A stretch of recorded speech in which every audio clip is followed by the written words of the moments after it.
안녕하세요. 사연에 빠지다의 DJ 민영입니다. 오늘 사연도 재밌게 들어주시고요. 구독과 좋아요 버튼도 잊지 말아주세요. 그럼 오늘의 사연 바로 시작해 볼게요. 안녕하세요. 저는 서울에 살고 있는 30살 여자입니다. 평소 사연을 많이 듣고 있었는데 남편의 행동에 너무나 화가 나서 남편에게 제대로 복수를 하게 된 저의 이야기를 여러분들에게 공유하고 싶어 사연을 쓰게 되었습니다. 많은 분들께서 저의 복수 사연을 듣고 통쾌한 기분을 느끼실 수 있도록 모두 좋아요와 구독 한 번씩 눌러주시고 들어주세요. 저희 엄마와 아빠는 시골에서 어릴 적부터 농사를 짓고 살아오셨습니다. 그리고 시골 시장에서 농산물을 판매하는 일까지 하셨죠. 제가 많이 어릴 적에는 농사터를 잡고 하느라 형편이 힘든 적도 있었지만 그래도 제가 초등학교 들어가서부터는 저랑 저희 오빠를 한치의 부족함도 없이 키워주셨습니다. 형편이 어려울 때에도 늘 긍정적으로 주변에 사기 안 치고 나쁜 짓 안 하고 열심히 묵묵하게 일하며 다시 웃는 날이 올 거라고 하셨죠. 그렇게 차차 저희 집은 상황이 계속 좋게 흘러가게 되었습니다. 그런 부모님을 보고 자라면서 저 또한 시골 학교에서 공부의 끈을 놓지 않은 저는 결국 서울대에 입학하게 되었고 서울대로 가면서 자연스럽게 상경하게 되었습니다. 그런데 제가 서울대로 갈 무렵 저희 오빠는 동네 친구들을 잘못 사귄 게 이어져서 어른이 되어서는 아예 건달이 되고 말았죠. 저희 부모님은 남들한테 사기 안 치고 나쁜 짓 안 하고 살아야 한다면서 그럴 거면 집이랑 연을 끊고 나가라고 초강수를 두셨습니다. 그런데 오빠가 건달리를 하는 걸 결국 말리지는 못하셨고요. 그래서 오빠하고는 10년 전에 연을 끊고 살게 되었습니다. 그렇다고 저희 집이 돈이 부족한 게 아니었습니다. 흔히 저희 집이 농사를 짓는다고 하면 대부분 놀라는 반응일 정도였으니까요. 사람들이 농사를 하면 흔히 살기 어려운가 보다 하고 생각하실 수 있는데 어떤 농사를 어떻게 얼마나 짓느냐에 따라서 수익이 천차만별이거든요. 저의 사연을 들으시는 분들은 아마 깜짝 놀라실지도 모르겠습니다. 많은 분들이 보실 수 있게 모두 좋아요와 구독 한 번씩 해주시고 사연 들어주시길 바랄게요. 사연을 다 듣고 나시면 통쾌하다, 시원하다, 듣기 참 잘했다 하는 생각이 드실 겁니다. 제 사연은 지금은 나락 가버린 남편과 만난 그 이야기부터 시작해야겠네요. 저는 남편과 직장 동료의 소개로 만나게 되었습니다. 저도 대기업에서 일하고 있던지라 직장 동료가 소개시켜준 사람도 다른 대기업에서 일하는 사람이었죠. 소개로 만난 남편은 명석한 두뇌를 가진 똑부러지는 사람이었습니다. 계산도 철저했고 손해보는 건 못 참는 성격이었어요. 말을 너무 직설적으로 한다는 단점이 있긴 했었죠. 싫은 것을 잘 숨기지 못한달까요? 좋은 것도 대신 잘 못 숨겼고요. 저를 정말 좋아하는 게 제 눈에 보이는 사람이었습니다. 저는 그 모습이 되려 순수해 보였고 그렇게 남편과 연애하고 1년 만에 결혼을 하게 되었습니다. 남편의 집안은 부유하지도 않고 못 살지도 않는 딱 그 평범한 수준이었어요. 다만 시골에서는 한 번도 살아보지 않았죠. 도시에서만 살아서 그런지 그렇게 부유한 집안이 아님에도 조금 까탈스러운 부분이 있었지만 넘어갔습니다. 물론 양가 인사를 드리면서 이미 느끼긴 했었어요. 어머니께서 오냐오냐 키우신 게 눈에 보였거든요. 반면 저희 부모님은 시골에서 나고 자라셨고 계속 함께 농사일을 해오셨기 때문에 따뜻하고 구수한 분들이세요. 돈 많이 밝히지 않으시고 정직하게 사는 걸 중시하시는 소박하지만 멋진 분들이죠. 저는 저희 부모님을 제일 존경한답니다. 그런데 남편은 아무리 표정을 못 숨기고 말을 직설적으로 하는 사람이라도 해서는 안 될 말들을 자주 하는 바로 눈치까지 없는 사람이었습니다. 그런 생각이 들었을 때 그 결혼을 멈췄어야 하는데 그때는 남편에 대한 콩깍지가 있어서인지 그걸 자꾸 못 보게 되더라고요.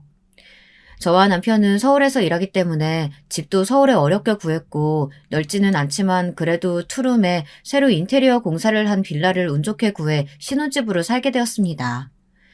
결혼을 하자 더욱 얼굴 보기가 힘들어진 친정엄마가 저를 보시겠다고 주말에 올라오신 날이었어요.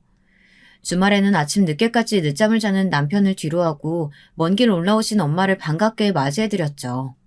진작 제가 내려갔어야 했는데 결혼하고 6개월 동안 이것저것 정리하고 가까운 시댁에서 자꾸 가족 행사다 뭐다 하며 괴롭히는 바람에 정작 친정에는 가지 못해 마음에 계속 걸려하고 있었습니다. 내가 내려갔어야 되는데 먼 길 올라오게 해서 미안해요. 엄마, 보고 싶었어요. 잘 지내셨죠? 아픈 것은 없고요? 에이, 뭐하러 바쁜 애 보고 내려오라고 하노? 내가 올라오면 되는걸. 간만에 기차 여행하는 것 같고 좋더만.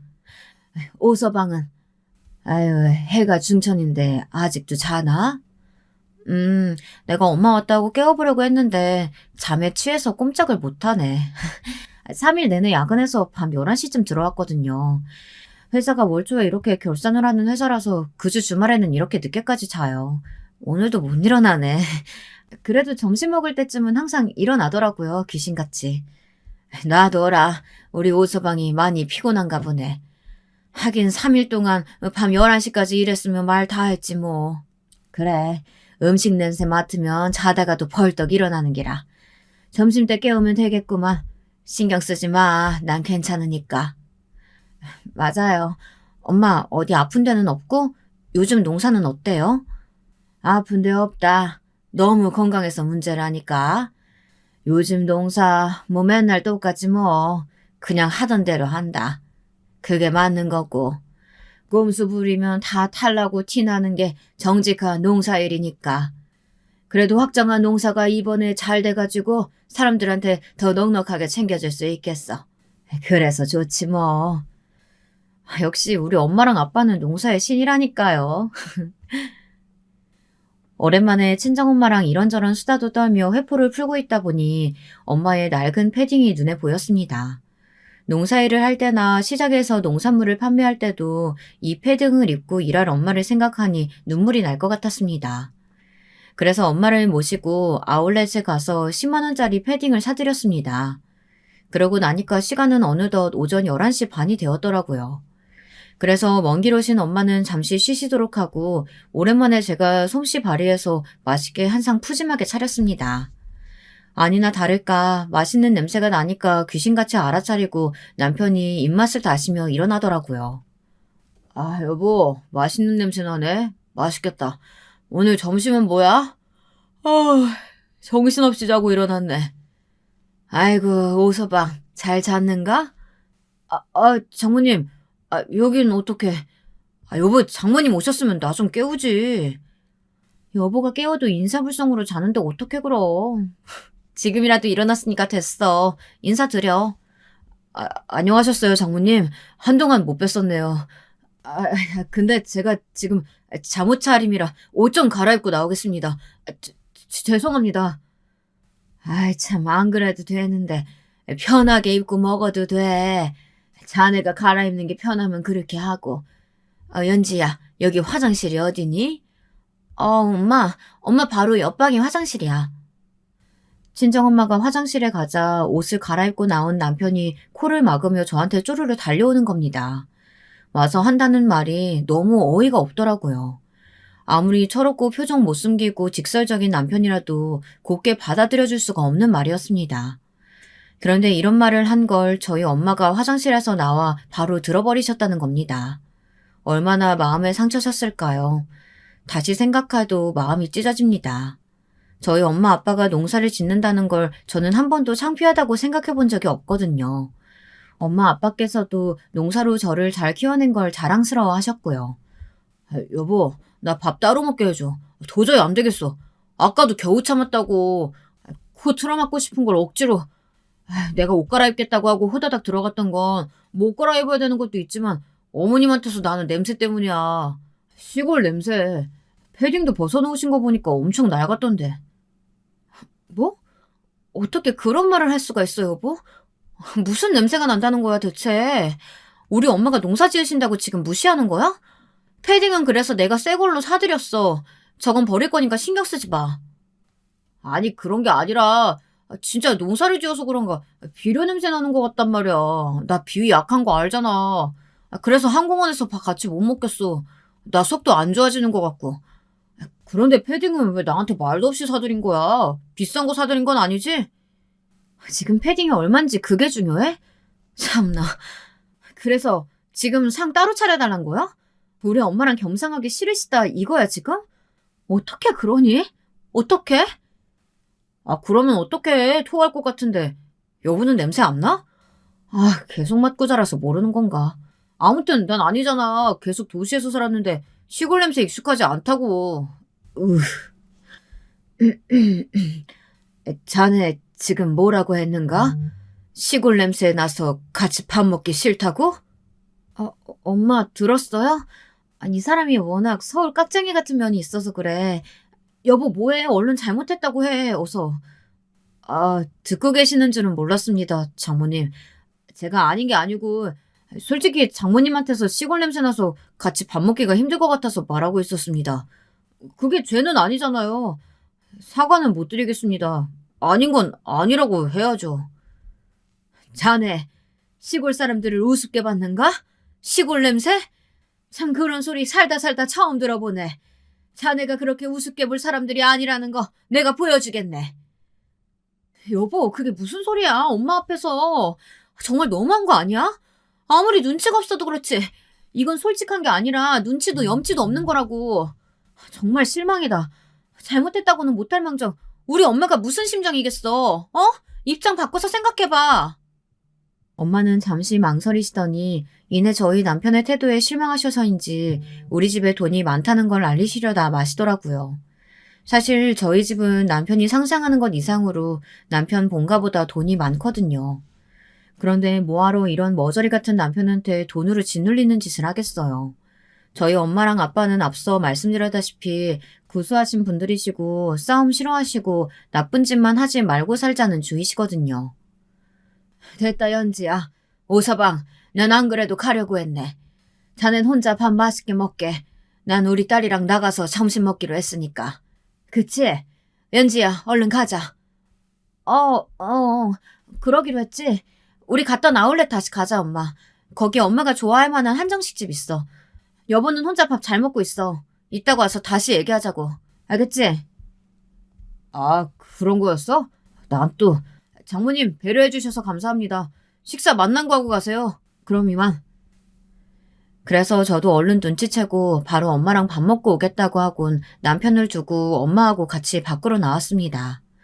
친정엄마는 남편 버릇을 고쳐야겠다고 생각하셨다가 이내 마음을 고쳐먹었다고 하시더라고요. 그리고 가져오신 가방에서 불쑥 통장을 꺼내 저에게 보여주시더라고요. 통장에 찍힌 돈은 남편이 상상도 못하는 돈이었습니다. 꾸준히 입금된 내역들을 보며 입이 떡 벌어질 남편을 생각하니 솔직히 통쾌하긴 했죠. 그렇지만 친정엄마가 굳이 돈으로 자랑하고 싶지 않으시다며 대신 오서방이 저한테도 자꾸 저렇게 까탈스럽게 굴고 무시하면 그때는 돈으로 짓누르고 절대 참지 말라고 하시더라고요. 연지야, 엄마 말 잘 들어라. 지금 오서방이 하는 걸 보면 평생 나아질 것 같지를 않아. 내가 진작부터 이 결혼 반대한 건 다 이유가 있었다. 이미 결혼했으니 참고 살아야지 생각하지 말고 계속 저러면 확 버려버려라. 우리 집 돈 없다고 생각하는 것 같은데 그것도 아주 그냥 통장 보여주면서 코를 납작하게 해주던가 하고. 엄마가 참고 살라고 하지 않을 줄은 알았지만 버리라니 뭔가 제가 다 통쾌해지는데요. 알겠어요. 엄마가 그렇게까지 말해주는데 나도 오서방이 저렇게 나올 줄은 몰랐어. 나도 남편한테 너무 실망해서 엄마 말씀 충분히 잘 새겨듣고 행동에 옮길게요. 그래, 그러면 됐다. 말로만 그러지 말고 정말 잘 생각해야 돼. 인생은 길어.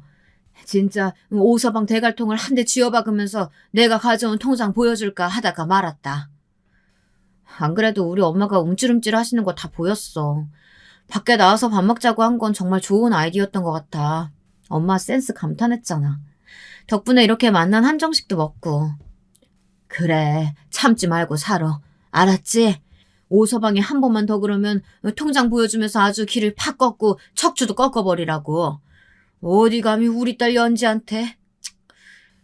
저는 웃으면서 알겠다고 하고 엄마를 다시 친정으로 내려가시는 길을 배웅해드리고 신혼집으로 돌아왔습니다. 그랬더니 남편이 제가 엄마한테 사드린 패딩 영수증을 봤는지 다짜고짜 이렇게 말하며 제 뺨을 올리는 게 아니겠어요. 너무 어이가 없고 서러워서 정말 정신이 나갈 뻔했습니다. 너 제정신이냐? 당장 환불해와. 시골에서 일하고 시골 시장에서 장사하시는데 부모님한테 10만 원짜리 패딩이 말이 돼? 너 왜 이렇게 물 쓰듯 돈을 써? 뭐라고? 지금 그게 나한테 다짜고짜 소리치면서 뺨까지 때릴 일이야? 여보, 내가 알던 여보가 맞니? 원래 이런 사람이었어? 이제야 본성이 드러나네. 정말 실망이다. 당신이 계산도 철저했고 손해보는 건 못 참는 성격인 건 알았지만 우리 엄마한테 10만 원 패딩이 아깝다고 환불하라니. 엄마한테서 시골 냄새 나서 겸상을 못하겠다더니 이런 말은 너무하잖아. 나 당신이랑 이런 식이면 같이 못 살아. 짐 싸서 내가 나갈게. 우리 좀 떨어져 있자. 뭘 잘했다고 당신이 집을 나가. 상의도 없이 마음대로 돈을 쓴 건 당신이잖아. 꼭 이렇게 내가 당신을 집에 가둬둬야겠어? 당신은 나한테 못 벗어난다고. 뭐? 날 감금한다고? 지금 뺨 때린 것도 모자라서 겨우 우리 엄마한테 10만 원짜리 패딩 하나 사줬다고 이러는 거야? 지금 누가 잘못한 건데? 이러는 게 말이 된다고 생각하니? 당신 이러면 진짜 이혼이야. 얼른 문 열어. 문 열라고! 당신은 거기 들어가서 반성이나 좀 하고 있어. 에이, 장모님 패딩 입고 가서 환불도 못하고 젠장. 급기야 남편이 저를 감금하는 게 아니겠어요. 뺨까지 올린 것도 모자라 제가 떨어져 있자고 하니 이혼하자고 할까봐 감금을 하다니. 너무 서럽고 억울해서 이대로는 안 되겠더라고요. 제가 왜 이런 쫌팽이 같고 함부로 저한테 뺨까지 때리는 남자랑 평생을 살겠어요. 그런데 제가 감금이 되어 있으니 어떻게 뭘 할 수가 없겠더라고요. 그때 10년 전 연을 끊은 전국구 건달 친정오빠가 생각이 나더라고요. 그래서 바로 친정오빠한테 알렸습니다. 오빠, 잘 지냈어? 갑자기 연락해서 정말 미안한데 내가 남편한테 지금 감금당하고 있어. 우리 엄마한테 시골 냄새 난다고 하고 내가 우리 엄마 패딩이 낡았길래 10만 원짜리 패딩을 사줬는데 제정신이냐고 환불해오라고 막 윽박 지르고 내 뺨까지 때렸어. 오빠 아직 건달 일 하고 있어? 다짜고짜 연락해서 하는 소리가 너는 서울대도 나온 애가 왜 그러고 사냐? 오빠 속상하게. 나는 건달 일이 잘 맞아서 집 나간 거지 가족들이 미운 건 절대 아니야. 우리 집 아직도 그 동네에서 잘 나가는 거 나 다 알아. 내가 지금 속한 조직이 전국구거든. 위치만 말해. 어딘데? 바로 내가 애들 보내서 조져버릴게. 오빠, 역시 오빠 전국구 건달이 되었구나. 나 여기 지금 서울 살아. 고마워 오빠. 남편 정신도 못 차리게 아주 그냥 나락으로 보내줘. 이 인간이랑 이혼할 거야. 정말 더 이상은 못 참겠어. 뭐? 서울에 살고 있다고? 그러면 내가 갈게. 나도 서울에 있거든. 기다려. 이 오빠가 간다. 10년 만에 보는 건데 이렇게 보게 되다니. 일단 갈게. 만나서 얘기하자. 고마워 오빠. 기다리고 있을게. 그렇게 한 30분도 안 돼서 오빠가 저희 집 문을 쾅쾅쾅 두들기는 소리가 들렸습니다. 제 이름을 부르면서 말이죠. 여기 김현지 씨 있죠? 다 알고 왔어요. 빨리 문 열어요. 안에 있는 거 다 아니까 지금 안 열면 부수고 들어갈 겁니다. 아니 다들 누구신데 이렇게 남의 집에 와서 행패를 부리는 겁니까? 누구신데 우리 아내를 찾아요? 문 바로 열었으면 이렇게 문 부실 일도 없잖아. 네가 우리 연지 남편이냐? 나는 우리 연지 하나밖에 없는 친오빠다.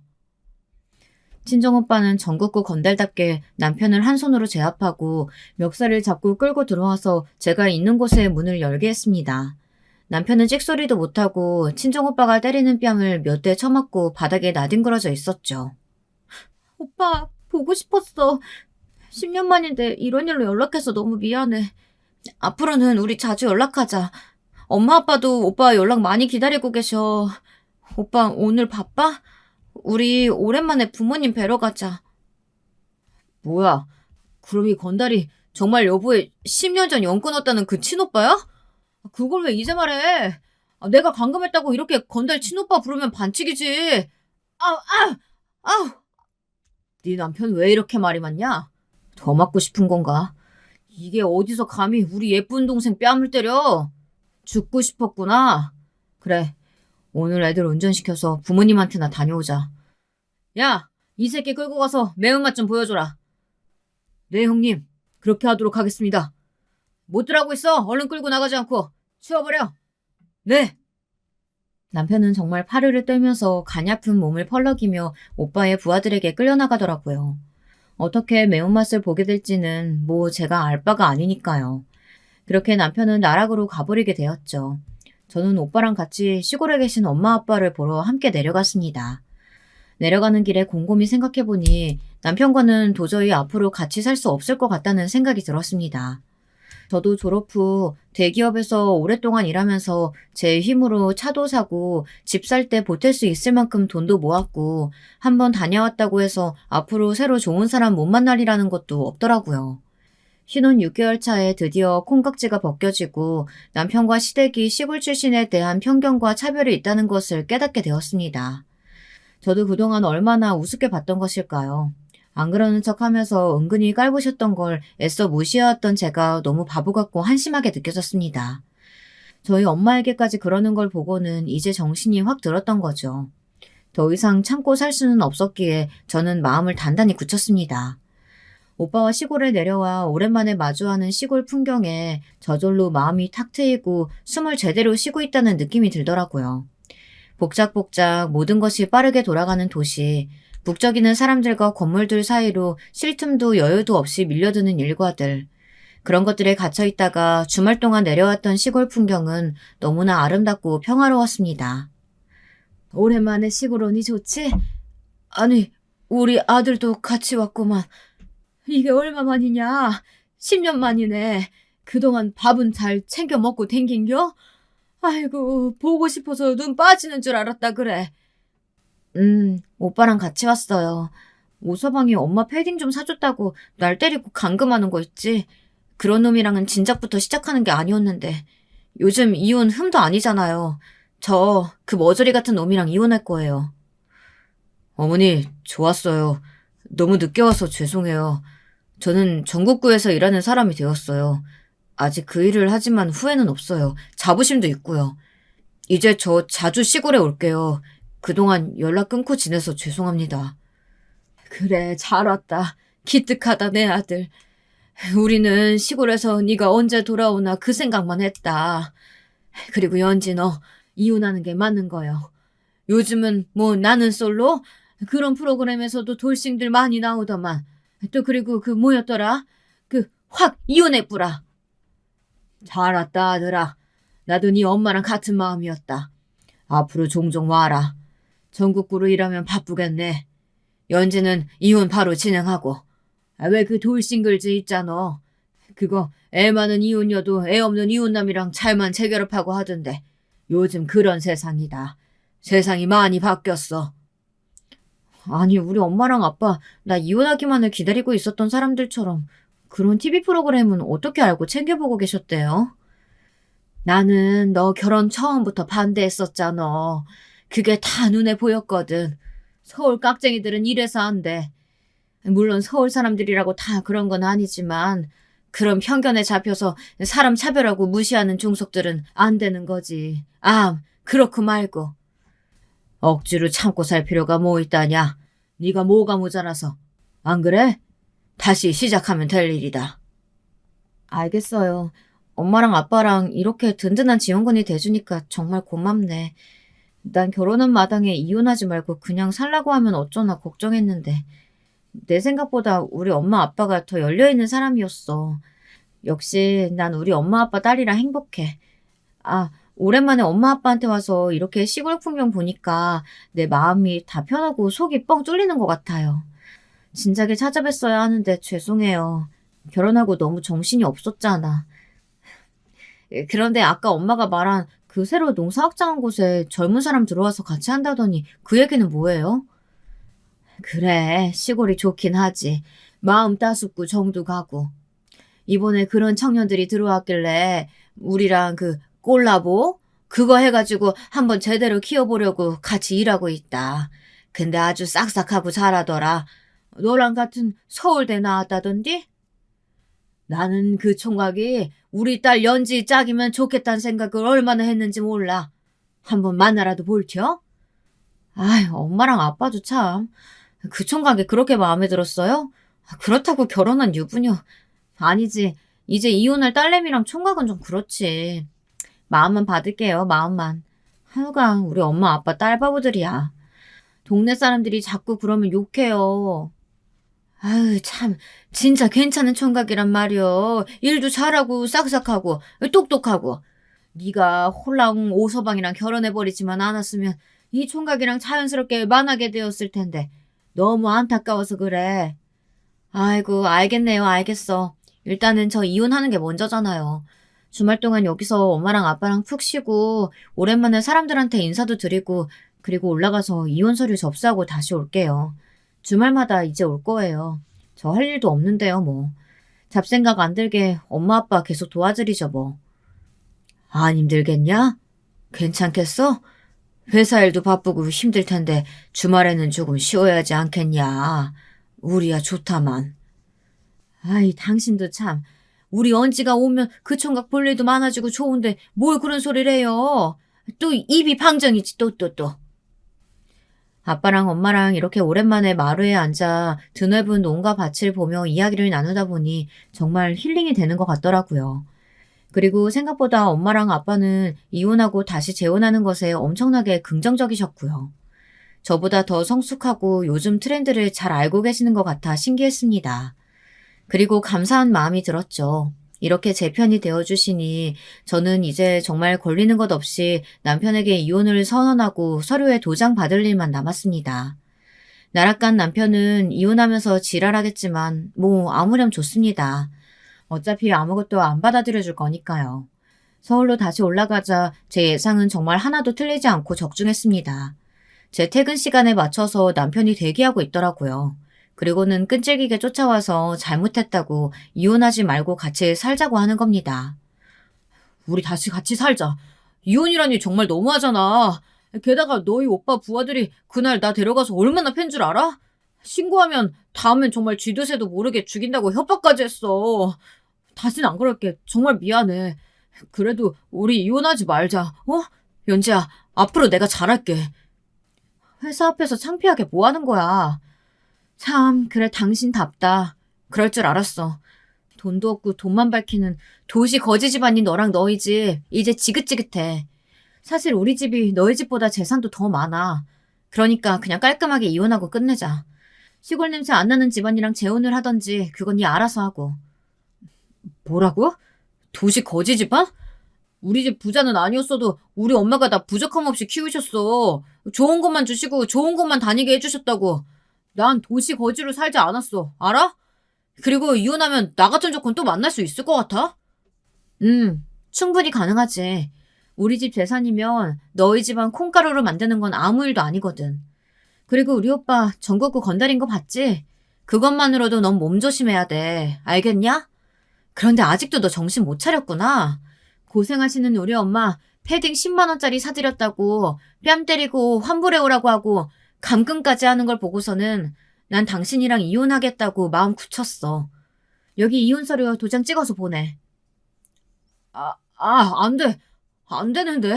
이러면 안 돼, 여보. 내가 여보 뺨 때린 거랑 말 심하게 한 거 전부 다 사과할게. 그러니까 제발 우리 추억을 생각해서라도 우리 이제 결혼하고 6개월 같이 살았는데 너무 아깝잖아. 난 여보랑 계속 살고 싶어. 이혼 못해. 뻔뻔하게 이혼하기 싫다는 말이 나와? 당신이 나한테 그리고 우리 엄마한테 했던 말들 잘 생각해봐. 이게 지금 당신이 싹싹 빈다고 해결된 문제인지. 난 처음부터 당신이랑 결혼하지 말았어야 했어. 내 대답은 변하지 않아. 안녕. 저는 남편과 같이 살던 집을 부동산에 내놓고 당분간 저희 회사 바로 앞 호텔에서 지내기로 했습니다. 남편이 또 찾아올까봐 오전 7시에 출근해서 오후 4시에 퇴근하는 일정을 택했죠. 저희 회사는 자율근무제여서 출근 퇴근 시간이 자유로웠거든요. 그래서 남편이 찾아와도 절대 저를 마주칠 수 없도록요. 그런데 다행히 남편은 그날 저희 친정오빠의 부하들한테 엄청 심하게 두들겨 맞았는지 두려워서인지 다시 찾아오지는 않더라고요. 아무튼 저는 그 길로 짐을 싸서 나와 이사업체를 불렀습니다. 일정을 잡고 호텔로 들어가면서요. 남편에게서 계속 전화가 왔지만 받지 않고 카톡으로만 답장을 했어요. 이혼 서류 보내라고 말이죠. 제가 이사를 가버리고 저희 집을 보러 온 사람들이 생기자 남편은 실감이 났는지 잘못했다고 이혼 서류에 도장 찍는 대신 잘 산다는 친정 돈으로 집 대출금은 해결해주면 안 되냐고 하더라고요. 끝까지 이러는 게 정말 남편의 마지막 모습이라니 너무 찌질하고 어이가 없더라고요. 저 정말 이혼 결심하길 잘했죠. 이혼집을 구할 때 남편의 대출 최대치로 받아도 해결이 안 돼서 제가 모아놓은 돈에다 또 저의 대출을 조금 받아서 구했던 건데 이제 와서 자기 대출금을 해결해달라뇨. 어쩌면 이렇게 염치가 없을 수 있을까요? 사람이 맞는 걸까요? 사람은 고쳐 쓰는 거 아니라는데 이혼 결심하길 정말 잘한 것 같습니다. 지옥 같은 일주일이 지나고 어느새 주말이 다가왔습니다. 주말에 시골에 내려가는 기분이 이렇게 설렐 수가 있을까요?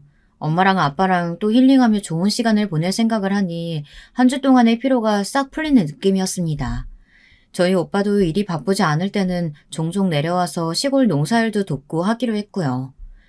남편이 감금해서 오빠한테 연락한 게 된 거지만 진작 할 걸 그런 생각도 들고 오빠가 참 든든하고 듬직하더라고요. 이렇게 돼서 다행이라는 생각도 들었죠. 주말에 시골에 있다 보니 우리 농사터에서 못 보던 청년이 보이더라고요. 주차를 하고 잠시 내려서 인사를 건넸습니다. 안녕하세요. 못 보던 분인데 새로 일하기 시작하셨나 봐요. 저 이 집 딸이에요. 반갑습니다. 아, 선배님. 서울대 구사학번 김현지 선배님 맞으시죠? 저 서울대 농대 나왔어요. 선배님 1년 후배요. 아, 전혀 몰랐네요. 반가워요. 제가 그때 학과 대표여서 잘 알고 있었나 봐요. 제가 학과 사람들은 다 기억하지 못해서. 아무튼 알아봐주니 괜히 더 반갑네요. 우리 학과 졸업해서 정말 농지로 오는 사람은 드문데. 멋지네요, 후배님. 아, 연지 선배님께서 그렇게 말씀해 주시니까 쑥스럽네요. 저 농대에 있다가 로봇에 관심이 생겨서 카이스트로 편입했었어요. 카이스트에서 로봇 박사과정 하고 본격적으로 농업 분야 창업하려고 여기서 일하는 경험 쌓고 있었던 거예요. 이렇게 우연히 선배님 뵙게 되다니 정말 너무 좋네요. 꿈 같아요. 저 좀 꼬집어 주실래요? 네? 무슨 꿈 같기까지야. 재밌네요. 어떻게 제가 꼬집어 드리겠어요. 우리 부모님하고 함께 일하고 있다니 우연이고 참 반가워요. 주말인데도 열심히 연구하다니 분명 잘 될 거라고 생각해요. 응원할게요. 감사합니다, 선배님. 선배님은 저 기억 못 하실 거라고 생각했지만, 저는 아니에요. 선배님을 어떻게 잊을 수 있겠어요. 그렇게 반짝반짝 빛나는 사람을. 저 선배님 짝사랑해왔거든요. 그래서 꿈 같다고 했던 거예요. 혹시 주말인데 시간 괜찮으시면 맛있는 거 먹으러 가실래요? 그게 정말이에요? 전혀 몰랐어요. 조금 당황스럽기도 하고. 고마워요. 늦었겠지만 이제 와서라도 말해주셔서. 고백인가요? 저는 지금 시간 괜찮아요. 만난 건 먹으러 가서 오랜만에 학교 이야기도 좀 할까요? 와, 네, 좋아요. 시간 내주셔서 감사합니다, 선배님. 금방 옷 갈아입고 오겠습니다. 잠시만 차에서 기다려주세요. 천천히 해도 돼요. 저도 엄마랑 아빠한테 인사만 드리고 올게요. 잠시만요. 때마침 엄마랑 아빠가 나오셔서 반갑게 맞이해 주시면서 놀라운 이야기를 하시더라고요. 소개해주고 싶었던 총각이 바로 이 총각이라고요. 그래서 제가 저희 학교 같은 과 후배라고 하니 엄마랑 아빠는 그래서 더 좋은 건 아니겠냐며 점심도 먹고 저녁까지 먹고 늦게 들어오라고 하시는 겁니다. 마지못해 나선 길, 저희 대학 시절 기억 속에 이 후배는 존재감이 없었지만 만나서 이야기하고 밥을 먹고 학교랑 창업 이야기를 하다 보니 시간이 금방 갔습니다. 존재감이 엄청 커졌죠. 좋은 사람이라는 게 느껴졌고 제가 이런 상황이 아니었다면 좋은 만남으로 관계를 발전시켜 나가도 좋겠다는 아쉬움마저 들 정도였으니까요. 후배와 이야기를 나누면서 남편에 대한 서러움과 화나던 순간들을 말끔히 잊을 수 있었습니다. 후배와 계속 대화를 하고 싶었어요. 그런데 후배가 저와 같은 마음이었는지 다시 집으로 돌아가기 전 이렇게 말하는 겁니다. 선배님이 차에서 내리실 때부터 선배님인 거 알아봤습니다. 아직도 선배님만 보면 이렇게 좋고 가슴이 뛰는 거 보면 단순 첫사랑이어서가 아니라 정말 선배님을 아직도 좋아하는 것 같습니다. 대화 나누면서 선배님이 제 생각보다 더 멋지고 좋은 사람이라는 걸 알았고 남편분과 이혼하시면 선배님과 진지하게 정식으로 만나고 싶습니다. 선배님 부모님께도 허락을 구할 거고요. 고마워요. 그렇게 말해줘서. 나는 나 혼자만의 생각인 줄 알았는데 아니었네요. 같은 마음이라는 걸 알게 돼서 너무 다행이에요. 제가 아직 이혼 진행 중이라 남편이 이혼 서류에 도장만 쾅 찍으면 그때부터 우리 정식으로 만나요. 저는 너무 신기해요. 부모님께서 소개해주고 싶다고 한 사람이 후배님이라는 게, 그리고 우리가 이렇게 다시 만난 게. 저는 이런 걸 운명이라고 부른답니다. 저와 선배님은 운명인 것 같아요. 제가 정말 잘해드릴게요. 그럼 몰상식한 서울 촌놈하고는 당장 이혼하세요. 서울 촌놈 맞네요. 딱 어울리는 말이에요. 맞아요. 저희 엄마 아빠가 어떻게 만드신 재산인데 그것만 탐하는 몰상식한 서울 촌놈. 서울 거지랑은 더 이상 관계를 이어나가는 게 제 인생 낭비, 시간 낭비겠죠. 고마워요. 이제 제가 있잖아요. 아무 걱정하지 마세요. 이렇게 빠르게 제가 다시 누군가에게 호감을 가지고 빠지게 될 거라고는 전혀 상상지 못했는데요. 이런 일이 일어나기도 하더라고요. 여러분께 이런 일이 생긴다면 어떻게 하셨을 것 같으신가요? 물론 너무 빠르다는 생각도 했었지만, 그래서 조금 자제해야겠다는 생각도 했었지만, 집에 가자마자 저는 머리털 나고 저희 엄마와 아빠가 이렇게까지 기뻐하시는 모습은 정말 처음 봤습니다. 제가 그 총각과 지금까지 같이 있었다고 하니까 한바구음을 지으시며 반겨주시는 겁니다. 이제는 아무 걱정 없다면서요. 부모님한테 들은 제 후배는 더 멋지고 괜찮은 사람이더라고요. 로봇 공학자로 발명한 로봇도 있고 대기업에서 협업 제안도 많이 들어오는데 외국 기업이랑 정부랑 손잡고 본격적으로 농가를 살리기 위한 프로젝트를 진행하는 중이었습니다. 그걸로 창업할 계획이었고요. 실제로 사람들에게도 싹싹하게 잘 대하고 인간적이고 열심히 하는 성실한 청년으로 소문이 나 있더라고요. 하루 얘기해본 저도 이렇게 호감을 가지게 되었는데 어찌 보면 다른 사람들도 좋게 보는 건 너무나 당연한 일일지도 모르겠습니다. 지금은 제 남자친구가 되었고 남편과는 이혼에 성공했습니다. 저의 남자친구 자랑을 너무 했나요? 전 남편과 너무 다른 사람이고 비교도 안 되게 멋진 사람이라서 저도 모르게 팔불출처럼 늘어놓았네요. 친구들도 진작 지금 남자친구 같은 사람을 만났어야 한다면서 제 전 남편은 어디서 분수도 모르고 그렇게 깝죽대냐고 쌤통이라고 하더라고요. 저보다 더 신랄하게 대신 욕해주는 친구들을 보며 시원하기도 하고 한편으로는 제가 참 바보같이 진실을 안 보고 살았다는 생각에 씁쓸해지기도 했습니다. 그래도 지금은 정신 차리고 좋은 사람과 다시 새 인생을 시작했으니 얼마나 다행인가요? 여러분이 저였어도 똑같은 선택을 하지 않으셨을까요? 전 남편은 들리는 소문에 의하면 돈 더 주는 곳으로 이직하려고 퇴사했다가 채용 취소를 당했다는데 이미 퇴사한 직장에 다시 들어갈 수도 없고 난처해져서 결국 다시 시부모 댁에 들어가 사는 것 같더라고요. 그렇게 경솔한 사람이니 아마 다른 곳에 재취업하기도 쉽지 않을 것이라는 건 뻔히 알겠더라고요. 제 주변에서는 정말 이혼 잘했다며 칭찬 일색입니다. 저도 이혼은 정말 잘했다고 생각하고요. 친구들에게 이 일을 후일담처럼 들려주니까 너무 통쾌하다고 사이다 같다며 사연을 보내보라고 하는 겁니다. 그래서 이렇게 사연 들어주시는 여러분들께서도 대리만족으로 통쾌하고 시원한 하루 보내시라고 기쁘고 좋은 마음으로 사연을 썼습니다. 지금은 이혼을 하고 후련한 마음으로 남자친구와 주말마다 만나 데이트를 하고 있습니다. 저도 사실은 대기업에서 사내 벤처 창업을 지원해주는 일을 하고 있는데 꼭 서울에서 살지 않고 가까운 지사로 옮겨서 남자친구와 부모님을 더 자주 볼 수 있는 곳에서 일하려고 회사에 신청해둔 상태입니다. 얼른 이쪽으로 발령이 나면 좋겠네요. 그러면 더 가까이서 행복한 시간을 자주 보낼 수 있을 테니까요. 상상만으로도 미소가 지어집니다. 여러분, 이런 게 바로 행복 아닐까요? 그에 비해 전 남편을 생각하면 한숨부터 나오던 지난 날들이 대비되더라고요. 전 남편은 재혼은 할 수 없을 겁니다. 지금은 백수에 다른 회사에 들어가기도 힘든 상태니까요. 사람이 역시 마음을 착하고 좋게 먹어야 이런 일을 안 당하는 게 아닐까요? 마음을 나쁘게 쓰고 같은 사람을 개무시하고 깔보니까 이런 나쁜 일을 당했다고 생각합니다. 앞으로 어떻게 살겠냐며 노발대발하실 시어머니를 상상하니 통쾌하더라고요. 정말 이런 거야말로 자업자득 아닌가요? 여러분들께서는 어떻게 생각하시나요? 저는 평소에 다른 사람들을 배경으로 보이는 것만으로 평가하지 않고 무시하지도 않고 살다 보니 이런 좋은 일도 온 것이라고 생각합니다. 그게 저희 부모님이 저에게 평생 가르쳐 주신 삶의 방식이기도 했고요. 저희 집이 어려운 형편이었을 때도 역시 부모님은 성실하고 바르게 사는 법을 가르쳐 주고 옆에서 느낄 수 있도록 해주셨습니다. 그런 부모님을 보고 자라면서 저는 바르게 살게 되었고 올바른 가치관을 가지게 되었죠.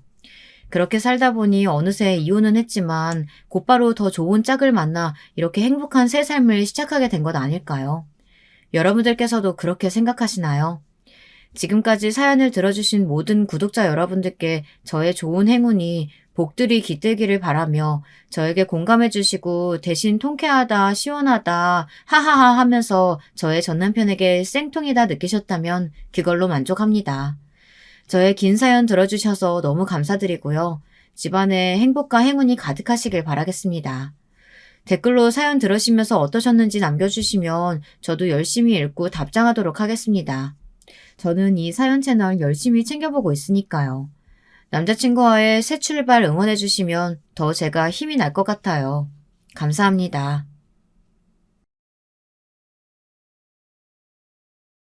여러분, 두 번째 사연 시작하기 전에 좋아요, 구독 꼭 눌러주실 거죠? 그럼 두 번째 사연 바로 시작합니다. 안녕하세요. 저는 서울 강남에 거주하고 있는 50대 주부입니다. 친구들하고 얘기하다가 요즘은 이런 사연이 유행이라고 해서 저도 제보하게 되었습니다. 제 인생이 순탄하지는 않았기 때문에 용기를 내게 되었는데 여러분들도 재밌게 들어주셨으면 좋겠어요.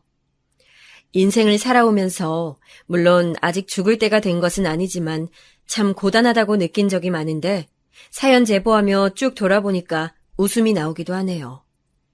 저는 사실 갑자기 잘 살다가 고난이 왔던 게 아니고 어린 시절부터 고단했습니다. 저는 아빠에 대한 기억이 잘 나지 않는데 그 기억조차 좋지 않아요. 왜냐하면 아빠는 술을 굉장히 좋아해서 매일 마셨는데 술을 심지어 잘 마시지 못했습니다. 그래서 술에 취해 항상 소리 지르거나 물건을 던지기도 했어요. 우리 엄마는 동네에서 작게 분식집을 하셨는데 심지어 가게까지 찾아가서 행패를 부리기도 했습니다. 또 노름은 얼마나 좋아하는지 술 아니면 노름이었으니 우리 엄마가 정말 마음고생이 심하셨어요.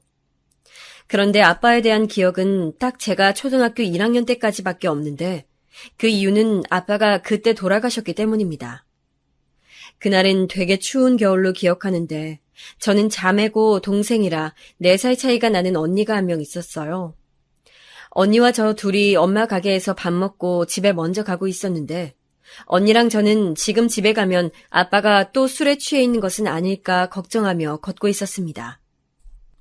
아빠는 술에 취하면 자거나 소리 지르며 물건을 던지거나 둘 중 하나였거든요. 차라리 자고 있으면 언니와 저도 빨리 조용히 씻고 자면 되는데 깨어있으면 우리를 보자마자 또 어딜 다녀왔냐고 소리 지를 게 뻔해서 두려움에 떨며 집으로 가고 있었어요. 어머, 애들 왔다. 빨리 얼굴 가려요. 우리가 집에 도착하자 주인집 아주머니가 동네 사람들에게 얼굴을 가리라는 말을 했는데 알고 보니 그건 아빠였어요. 아빠는 그날도 술에 취해 노름에 갔다가 돈을 다 잃고 집에 오다 돌부리에 걸려 넘어지셨는데 하필 낮은 기온 때문에 땅이 꽁꽁 얼어서 그대로 쓰러지셨대요. 그런데 설상가상으로 날이 너무 추워서 길에서 쓰러져서 동사하게 되었답니다. 그걸 동네 사람들이 발견하고 급하게 몸을 녹였지만 죽은 목숨은 돌아오지 않았다고 하네요. 우리가 오자 주인집 아주머니는 제 눈을 가리며 사람들에게 우리 엄마 가게에 가서 빨리 알리라고 했던 것이 똑똑히 기억이 나요. 우리는 그렇게 아버지를 잃게 되었습니다. 물론 아빠가 우리 가족에게 헌신적이지도 않았고 매번 엄마가 힘들게 돈을 벌어오면 노름을 하거나 술과 담배를 사는 것으로 탕진하기도 했었지만 갑자기 그렇게 죽을 줄은 몰랐어요. 저는 더군다나 나이가 너무 어려서 죽는다는 게 무슨 의미인지 잘 와닿지 않았습니다. 그렇게 아빠를 보냈는데 아빠가 알고 봤더니 노름판에서 돈을 어마어마하게 빌렸더라고요. 장례식장에 사채업자들이 찾아와서 돈 내놓으라고 난리를 쳤습니다. 집으로 찾아와서 그 인심 좋던 집주인 아주머니가 너무 미안한데 나가달라고 울면서 사정하기까지 했어요. 결국 우리는 달동네에 있던 옥탑방으로 이사를 갔는데 사채업자들은 소식도 빨라서 그 집까지 바로 찾아왔습니다. 계단이 너무 많고 길이 가팔라서 어렸던 저는 그 길을 너무 힘들게 올라오곤 했는데 그 사채업자들은 힘도 좋은지 잘도 드나들더라고요. 엄마 가게 가서도 난리를 치고 정말 우리 수중에 남는 돈이라곤 몇만 원이 전부였습니다. 엄마가 음식 솜씨가 워낙 좋아 단골이 많았는데 그래도 단골들이 우리 가게에 꾸준히 찾아와 주시고 빚을 갚을 수 있다고 응원해줘서 엄마가 버틸 수 있었다고 해요. 엄마에겐 오빠, 우리에겐 외삼촌이 계셨는데 외삼촌이 숙모 몰래 돈을 줘서 사채를 갚을 수 있었습니다. 아직도 저는 그래서 외삼촌만 보면 감사하고 또 감사한 마음밖에 없어요. 사채를 갚은 후에도 사실 그렇게 우리 집 형편이 나아지진 않았습니다. 단골들이 아무리 많이 와도 분식집이 뭐 얼마나 돈이 되겠어요. 그래서 저는 어릴 때는 새 것을 가져본 경험이 없고 다 언니 것을 물려받았습니다. 학용품부터 옷까지 죄다 언니가 쓰던 중고품을 사용했는데 기분이 나쁘거나 그러진 않았어요. 왜냐하면 그게 저한테는 너무 당연한 사람이 밥을 먹고 잠자는 그런 것과 진짜 똑같았거든요. 제가 그렇게 큰 불만 없이 조용하게 자랐다면 언니는 경우가 달랐습니다. 언니는 소위 말하는 문제아였거든요. 학교에 잘 가지도 않았고 나가면 꼭 선생님들이 우리 엄마를 학교로 부르시고 언니는 가난한 게 너무 싫다고 항상 집을 들어오지도 않았습니다. 언니의 방황은 아버지가 돌아가시고 시작됐는데 중학교 때까지는 그래도 막 엄청난 사고를 치진 않았지만 고등학교에 들어가고 나서는 사고치는 범위나 수위가 높아졌어요. 가출은 일상이었고 어쩌다 집에 오면 그렇게 언니가 싫어하던 아버지가 물건 던지는 행동을 본인이 하기도 했습니다. 몰려다니며 담배를 피우거나 술을 마셔서 동네 주민들도 도대체 왜 저러냐고 뒤에서 많이 욕하셨어요. 저는 원래 성격 자체가 언니처럼 우르르 몰려다니면 굉장히 힘들어하는 성격이고 학교에서도 조용하게 있는 듯 없는 듯 다녔기 때문에 엄마가 그나마 저를 보며 버티셨다고 합니다. 언니는 결국 고등학교를 자퇴했는데 어쩌다 집에 오면 돈을 달라는 말을 했어요. 엄마, 나 100만 원만. 진짜 이번이 마지막이야. 약속할게. 무슨 소리야? 갑자기 100만 원을 달라고 하면 어떡해? 너 또 무슨 사고 쳤어? 이번만 갚아주면 진짜 이제 조용히 정신 차릴게. 제발 도와줘. 아, 돈 갚아주면 검정고시 칠게. 너 저번에도 그 말 했었잖아. 진짜 그만해. 언제 정신 차릴래? 엄마는 집에도 잘 들어오지 않고 어쩌다 온 언니가 돈을 달라고 들어누우면 초반에는 그래도 자식이라고 도와줬어요. 언니가 분명 검정고시를 친다니까 엄마는 결국 빚까지 내며 언니 돈을 몇 차례 갚아줬는데 언니는 검정고시는 무슨 점점 그 액수가 커져서 엄마는 감당하지 못하셨어요. 언니가 아무리 돈을 빌려달라고 해도 엄마는 검정고시를 치고 가출 그만하고 집으로 오면 해결해주겠다고 하셨는데 언니는 들은 척도 하지 않고 오히려 화를 냈습니다. 안 그래도 엄마는 아빠의 무능력과 노름에 질려버린 상태였는데 언니까지 그러니까 나중에는 자식이지만 미워 죽겠다고 저에게 하소연하시곤 했어요. 심지어 언니는 나중에는 갈 곳이 없는 지 본인의 남자친구를 우리 집으로 데려오기까지 했습니다. 진짜 어이가 없었던 것은 언니는 그렇게 패악질하며 엄마 속을 썩이면서 저한테는 또 잘해줬어요.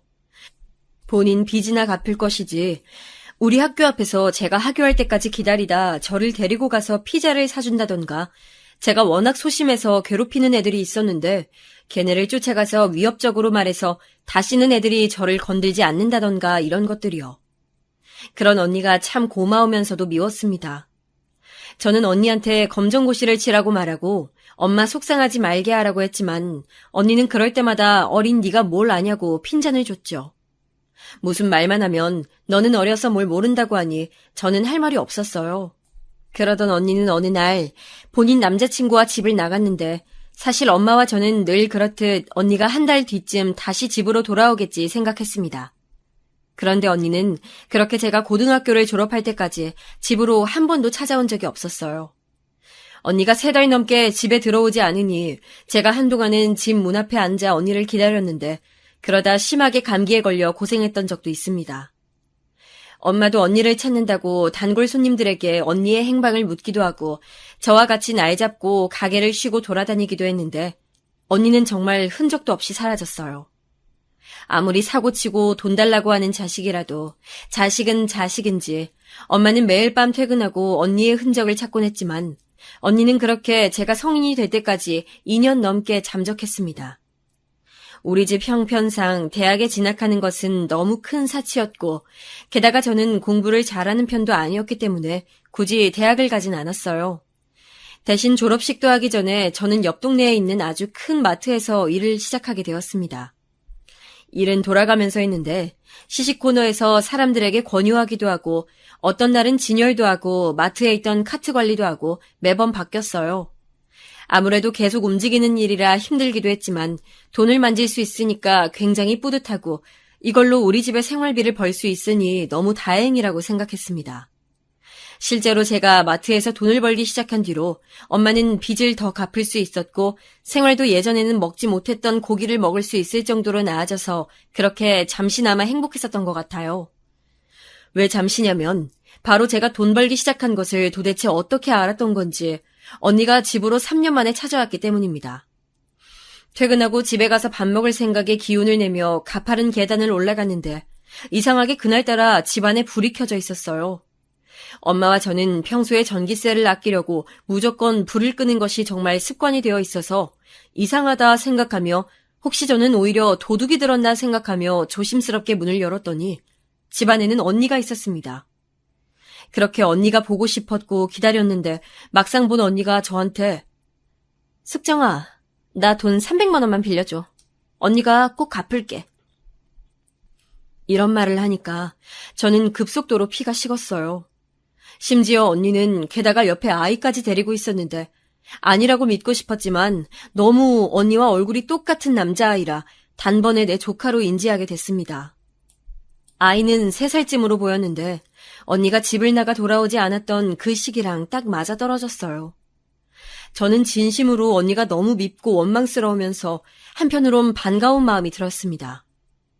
그렇게 미워도 가족은 가족인지 엄마도 집에 와서 언니를 보고 엉엉 울며 그렇게 집을 나갔으면 잘 살던가 왜 이렇게 거지처럼 아이만 데리고 왔냐고 하셨어요. 정말 애증이라는 단어로밖에 설명이 되지 않았습니다. 사정을 들어보니 언니는 그때 우리 집에 데리고 왔던 남자친구의 아이를 임신하고 남자친구네 집으로 들어갔는데 남편이 바람이 나서 도망쳐 왔다고 하더라고요.